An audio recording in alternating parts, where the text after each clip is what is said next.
1, 2, 1, 2, 3, 4. Almost a weekend and you don't know what to do.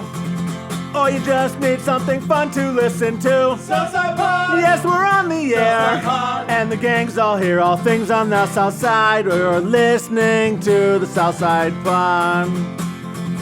Looking for the best Southside breweries. Or you might just need an awesome place to eat. Southside Pod! Mount Greenwood, Evergreen, Blue Island, Beverly, Payless, and Allsup too. You're tuned into the Southside Pod. Southside Pod! Oakland, Midlothian, Southside Pod. Oak Forest, Chicago Ridge, Flossmoor, and Bridgeview. You're listening to Southside Pod. Pollyanna Social in Lemont. This is a place that I've already actually been in. I got to admit to you, Ryan. Ryan, we've met before. He's been on Southside Pod. If you're listening to the podcast, you've heard him before. If you found us on the YouTube channel for the extended version, the podcast is already out. Make sure you listen to the entire thing. Subscribe anywhere podcasts can be found, and always at southsidepod.com. But Ryan's been on before for Pollyanna Brewing. I've been in this place before, Ryan, but now we've got the camera for the extended interview on the YouTube channel and social media and stuff. I keep getting told I got to do this, okay? I'm an old man being taught new tricks, okay?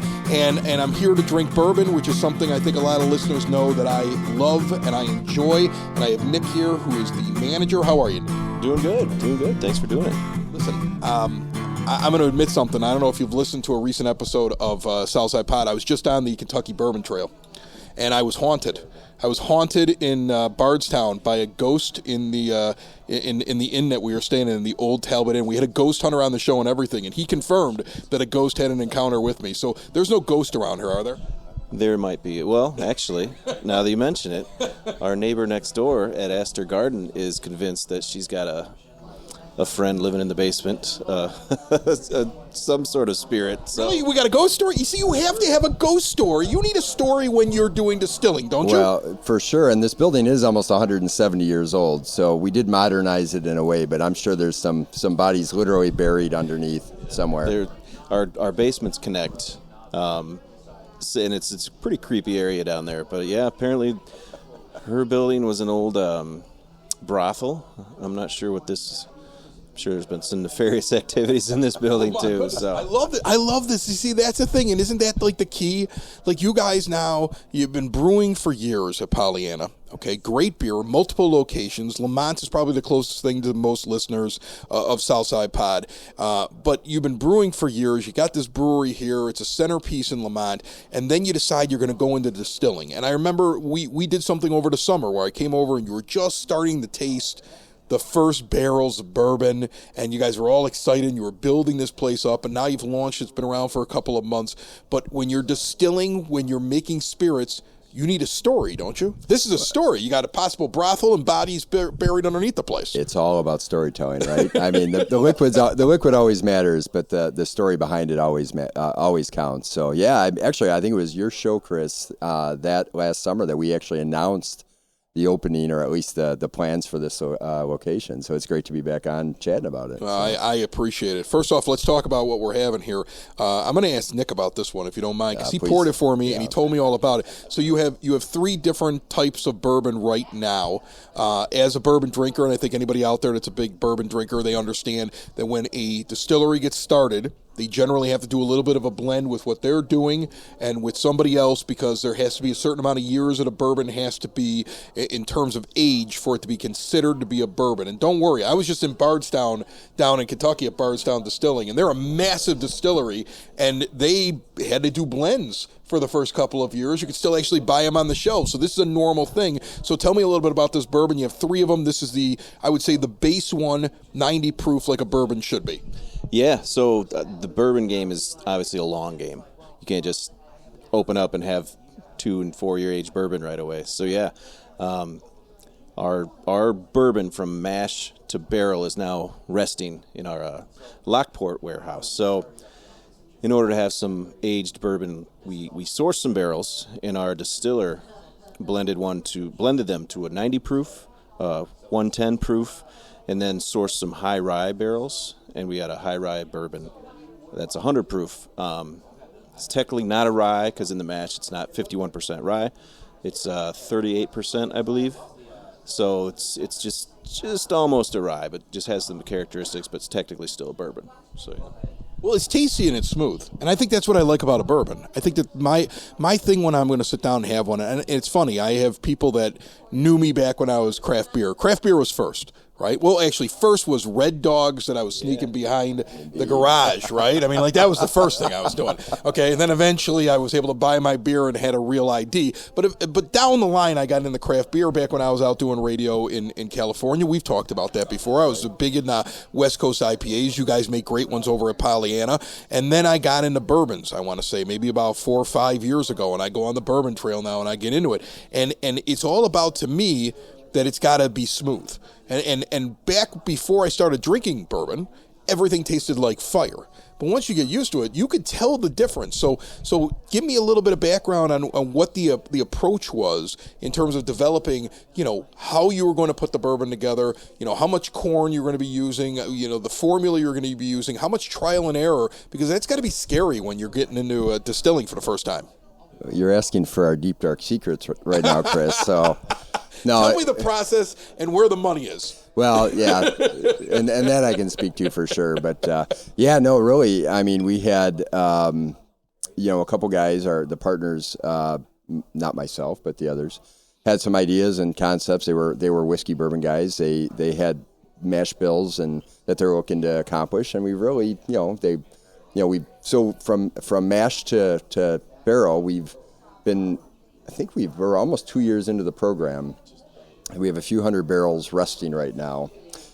Probably getting ready to release what would probably be on the young side of a 2-year this year at some point. It might be members only type release just to give it a try. But podcasters that stop by, right? They get, of course, members plus podcasts. Yeah, absolutely. Done. But yeah, we've really been walking the line from inception to really our release of our stuff with a line of bourbon that's sourced and blended. So I mean, Ed has his secret sauce and recipes that he works with, but I don't know if I even know that, Chris. So if I'm dancing around this question, it's because I don't know. He doesn't even let Ryan know this, but I do know. I do know what we're looking to accomplish long term. But it's been exciting, and the Inception brand, which is what we call our 3 bourbons that we currently source, is doing well. It gives us an opportunity to provide something that we've crafted in our locations. Kind of buys us some time until our stuff starts maturing, and now the stuff we're making today, we're brewing a bourbon about 4 days, or we're distilling bourbon about 4 days a week right now for the last 14 months. So We've been busy doing it. We're looking obviously on a long-term plan. 2028 is going to be amazing. But we'll buy time from now to then. But it's crazy. It's the game has been it's a different game than brewing beer, obviously, but it's exciting. It's a different path. But man, it is in high demand. It's hard to get stuff these days, and we're accumulating stuff right now just so we can continue to build the program. One of the things that I've heard bouncing around for Southside Pod and talking to brewers, because I think there's only a few distilleries around here, but brewers will tell me I always say, like, well, what's your, like, one regret? Like, what would you do if you could have done it all over again? And they're always like, I should have gone bigger. Now, Pollyanna's already big. I mean, you got multiple locations. You've gone from brewery to also brewers and distillers and stuff like that. But do you look at the process right now and sit there and think to yourself, we're going to get bigger? Like, we got to really look ahead here? Because to me, that seems like this seems like a product that could grow quick for you. Yeah, it's like you were in the room the last week when we had our 3 meetings. So what's next for Pollyanna? Yeah, no, for sure. I think we've created a reputation, a brand around experience, a brand around the liquid that's dialed in, true to style, experimental. The guys are super passionate about what they do. So you take that and start saying, well, where do you stop and why do you stop? So, we're looking at, I don't know that you're going to see anything with a new Pollyanna sign on it in 2023, definitely not 2023 and 2024, but we're looking at 2025 right now. Where else can we go? I mean, as far as spirits, I think we're still in the infancy stage of figuring out where the brand can go. To your point, Chris, I think in Illinois there's 22 registered distilleries. There's got to be many more down south that actually are making it non-registered, of course. But 22 registered distilleries, Pollyanna is one of them, and there's 300 breweries these days. So we were at a conference recently, and they said craft spirits are where craft beer was in 2005 and 2006. Yeah, I feel like you're right at the cusp of the big blow up for it. A little bit on the front end. Yeah. I think that's why we got into it a little bit early. It's a different market. It's a different path to market. You don't just open up like we did a brewery in 2013 and fill the shelves and tap handles, throughout Chicagoland full of your stuff. I don't know if the demand's quite there, but all we know is we're dialed in on the process. We're making good stuff. We move a lot of product through our own locations. And then 2025 and beyond is kind of like, well, why stop? If the liquid's dialed in, we have amazing employees, amazing leadership.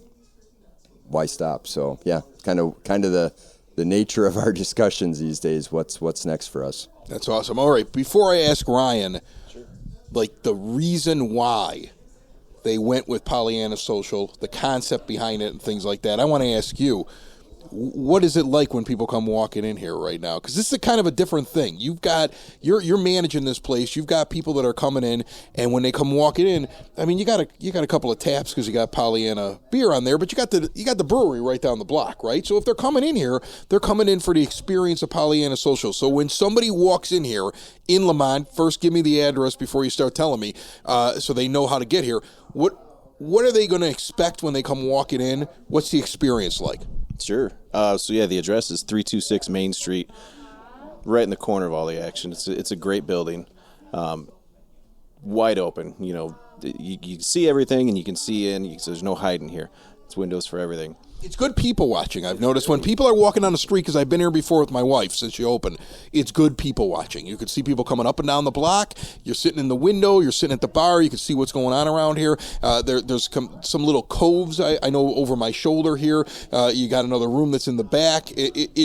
I wouldn't call it a speakeasy, but it's got a little bit of a feel the way the tables are set up, like you came here to have some spirits and talk with people, and there's no TVs. Yes, that's a huge point, and a lot of people don't even realize it until they've looked around for a little bit. They look up and they're like, where are the TVs?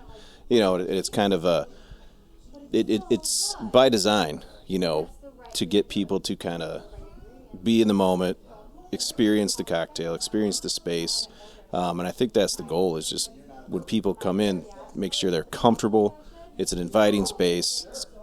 You're going to get an elevated cocktail without the pretentiousness. It's everybody's welcome, and it's just kind of the goal is to be comfortable and enjoy it. Just talk to each other. I think a lot of people, when they walk into a place like this, if they're not used to it, like when I first started walking into places that were based upon spirits, based upon mixed drinks, based upon an experience, and you're not used to it, you're a little apprehensive. Because you kind of feel like that kid that shows up and like the cool kids know what's going on, but you don't even know what any of these drinks are. Am I going to like this drink? You're staring at the menu going like, what's in this? So like, how do you walk somebody through who comes in and they're new to it? Oh yeah, it can be very intimidating, and I hope that's not keeping people away, but it's something that, we as a staff, and we've been real lucky, we got some great people, very passionate about the menu and able to talk to you for a minute and be like, well, what do you usually drink? What do you like? What do you feel adventurous? Anything like that. So even anybody off the street that has zero idea what they're looking for. Pause for the train here. The train's going by. This train didn't know we were recording. Okay, go ahead. How dare they? Oh, rude. Jeez. Yeah, we've gotten used to that. But yeah, like the menu is extensive, first of all, and we put a lot of time and an effort into it, and just kind of make it exciting. Fresh ingredients, kind of off the wall stuff, kind of some house classics. So it's very welcoming, and we try to make it a point to tell people, listen, what do you want? Like, if you don't know what you want, trust me. Give me something you absolutely do not want, and I'll stay away from that. But other than that, like, you get a lot of people willing to just be like, here, this is what I like. I trust you, and it's awesome, So that's cool on our end if people give us the autonomy to kind of be like, I don't know what I want. Surprise me today, and then you put something in front of them, and they, knock on wood, they love it. but yeah, it's a cool way to kind of walk people and introduce people to something that could be very intimidating and just make it approachable. So Ryan, you were telling me that you have this Pollyanna Social here. This is the first one, right? This is Right. the first one? Okay. And then you were saying, like, we're going to have, you mentioned it. We were sitting there, we were talking before, and you were like, and when we do other ones, they're going to be very similar to this one. So there's obviously a concept behind this. So, let me in as much as you can on what the idea is behind a Pollyanna Social. Sure. Yeah. I mean, really, it was Nick hit it on the head first off, but it was really about obviously starting with a place to showcase our spirits, right? And then also giving our staff, our amazing staff, the creativity to build an amazing menu. When we started the spirit business and cocktail business, I was convinced we're going to need to hire outside consultants, mixologists, etc. But to see Nick and the team embrace cocktails and challenge themselves and push each other to the limits on this. We've done it. So we rolled out spirits and cocktails in St. Charles and Roselle, but when we were ready to come back to our mothership here in Lemont, where it all started for beer, it wasn't ever going to be in our current location. First off, it didn't really serve well for the back bar and that. And this is a town that's embraced us, and we thought that we found the right location. Right location? Are you kidding me? You're in the center of everything. It was. Like, I mean, seriously. Like, this is where if somebody comes in and takes a postcard of Lemont, you're on the corner that they take the picture from. It wasn't accidental. Like, how did you get this? Who Yeah, did you pay off for this spot? It was happenstance, frankly, but it wasn't accidental. We weren't gonna force it here, but really, it was. This whole concept started with as a Mad Men. Don Draper aficionado is really this concept of 50s, 60s, slow, times kind of reminiscent of times that were slower and relaxing and engaging. We built a horseshoe bar so that staff could engage the customers just like we see now. Our whole approach since day one has always been, even when we opened craft beer, was don't geek out the customer. Let customer experience craft beer. And I really, while I won't take credit for this, take credit. You're on camera. Go for it. I blame my one experience in wine. My wife and I went out to Napa Valley the year we opened the company, and I don't know anything about wine. And we went to six vineyards in the first day, and the two I liked the most were the two that kind of walked me through wine. They didn't snob me out. I literally probably drank White Zinfandel, from a box prior to that. This is Ryan's level of wine drinking, and yet those that I really enjoyed, it might not even been the best wine, but it was the experience I had. And what it told me as we were trying to design the company was we have to have that same customer experience with our customers. And it's not about, and from there, it's really about building a space that's conducive to it, building, creating brands, creating beer at the time and now cocktails that are approachable, and having an amazing staff to walk them through them. So we knew we kind of had all of the above when it was come time to bring spirits down to Lemont. So let's find a spot that's at Main and Main, basically, and I've got an amazing leader in Nick and Veronica, and they found an amazing crew to really create that customer experience. So this was kind of a Don Draper. It started with a Don Draper type feel. We kind of modernized it with the mid-century modern lines, but some modern colors and feels. We brought in some local artists. We did things that I just think are relaxing, cool, and something that I want to hang out and have a drink around. Yeah, so. we're never going to end this interview. I'm going to sit here forever because I'm having such a good time. Done. I mean, it's such a really neat place to hang out in. And if somebody's on the south side, let's say you're in Palos, you get on College Drive, you just head west. It's like 10 minutes to get to Lemont. Like, people don't get that. Like, you just get on a little 2-lane road and you spend 10 minutes. It's easier to get to Lemont from Palos than it is to get from Palos to Beverly. Okay, and this is like kind of like a hidden gem, and I think it's really cool out here. But if somebody thinks it's a really neat idea, and you're opening up a couple socials, are they all going to be near the brewery, or have you thought about the idea of satellite socials that dip into neighborhoods that you haven't been in before? That's right. I didn't answer your question, did I, Chris? And there's really no secret here. What we've learned at Pollyanna is there really is no plan. What we know is what we have. So I like to push you for things. Well, that's okay. I'm sorry. I know you were on. So were you on WGN recently, right? NBC. NBC, yeah. They were probably really nice to you. They were But I'm nice, pushing yeah. you for That's when are okay. you opening up one of these things someplace else? Someone's got to do Yeah. it. So listen, there's 9 million people that live in 6 counties in Chicagoland, right?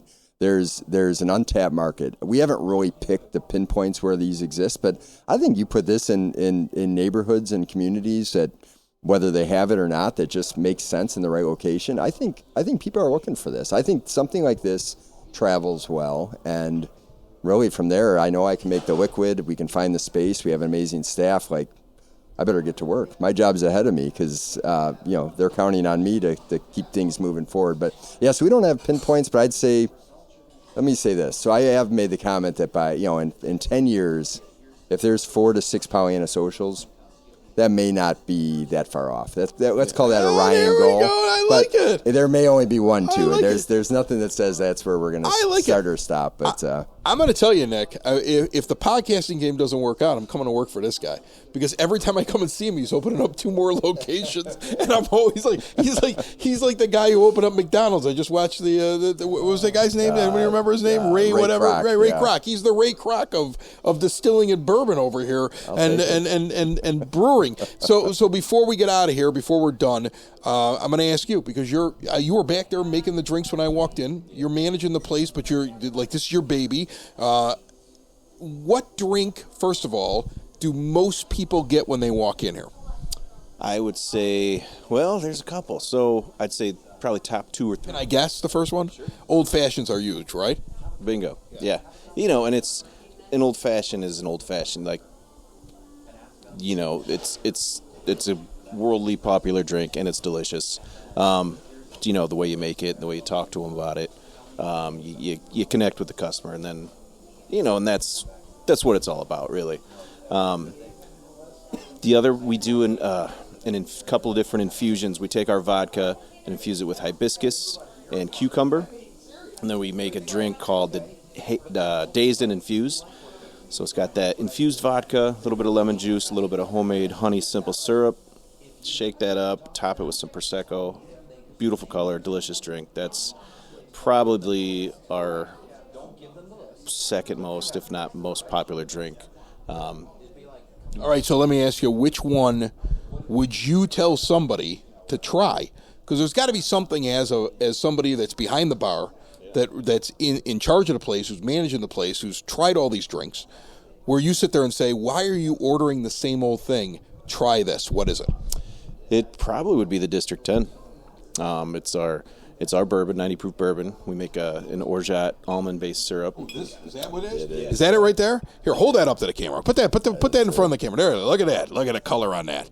Yeah, my father would think that was an old fashioned to be surprised, or he would think that was a Bloody Mary almost with the red in there. Yeah, we use a little bit of rich Luxardo syrup in there just to kind of give it some depth, a little sweetness.